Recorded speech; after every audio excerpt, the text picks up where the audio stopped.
what teams, what criteria is makes a good team, and what criteria makes a good CEO?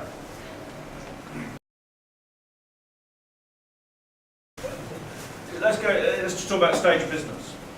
It's your first business, you know, and you come in and you're pitching for money. I accept the fact that you have not done this before. So one of the key things you're looking for, someone who's prepared to put in the effort to make it work, who will convince me that they will cope with the rough patches that are going to come, and are actually passionate about their business. It's amazing how many people pitch their business and they don't convey passion. It might be nerves, it might be lack of confidence, who knows, but if you can't convey passion, it isn't going to work. When you get to a later stage and you start to look at teams of people, and so I've been involved in some fundraisers that are quite large, but pick the middle ground where you go beyond the seed round. What you're looking for now is someone who will found a business and recognise they can't do it all themselves, and therefore they need help, and they need complementary partners and skills within the business, not cookie cutter models of themselves, people who are competent to do the roles for which they're brought into the business, and that what you get together is a cohesive team capable of delivering on the plan and strategy. Yeah, I think that the context there is probably how do you find your co-founder is what you look for in a co-founder. I think one thing you really touched on that was great. A big red flag for us is the clone team, where every single person comes from the same company, the same background. And we look for a real diversity of experience and interests and things like that.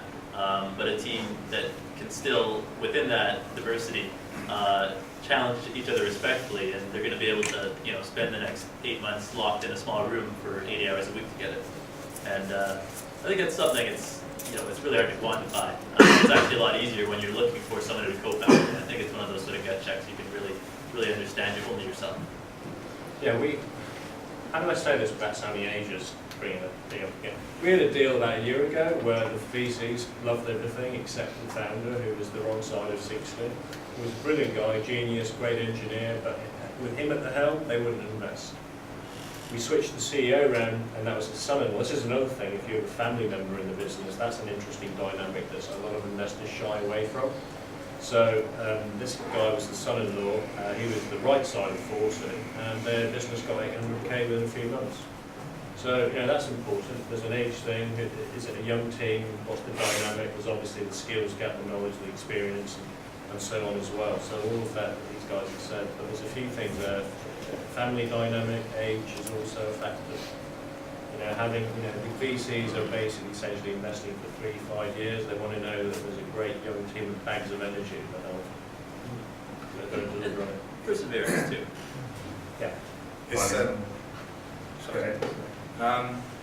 So it's interesting. When I raised finance for my last business, there was 3 of us as directors, and Peter Hargreaves, who invested in us, he said, by the way, in 2 years there'll only be, my biggest problem with investing is that there's 3 of you, because in 2 years' time there'll only be 1, and in 2 years' time there was only 1. So I've been through the experience of falling out with a business partner, and it's bloody painful experience. It was really hard to recover from. We did recover, but it took a real bad. So my takeaway from that is, God, 8 years ago I threw in the corporate towel. There's a lot of luck in business.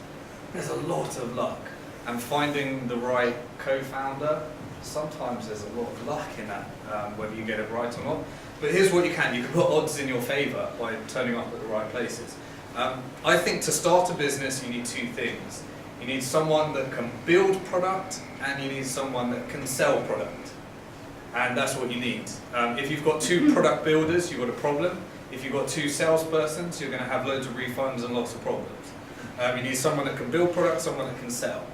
Once you've got products and you can sell products, then you need to deal with customer service and distribution. Those are the first 3 things that I think need to be solved. And then you've got marketing and things you need to put around that. And then you need some finance around that. And as you earn more, the team gradually grows. But if you're looking for that founding team, you want a geek and you want a salesperson. And that's the starting place.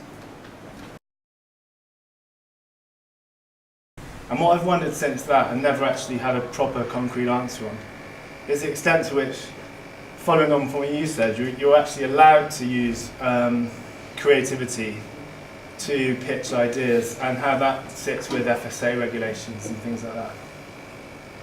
Okay, as the entrepreneur, I mean, it's not, you don't really have an FCO compliance duty. It's more the advisor making sure the information is provided in a timely fashion. So it might be something important. Sorry, that's not true. Yeah, that's okay. There's a thing called FSMA, which is Financial Services Markets Act.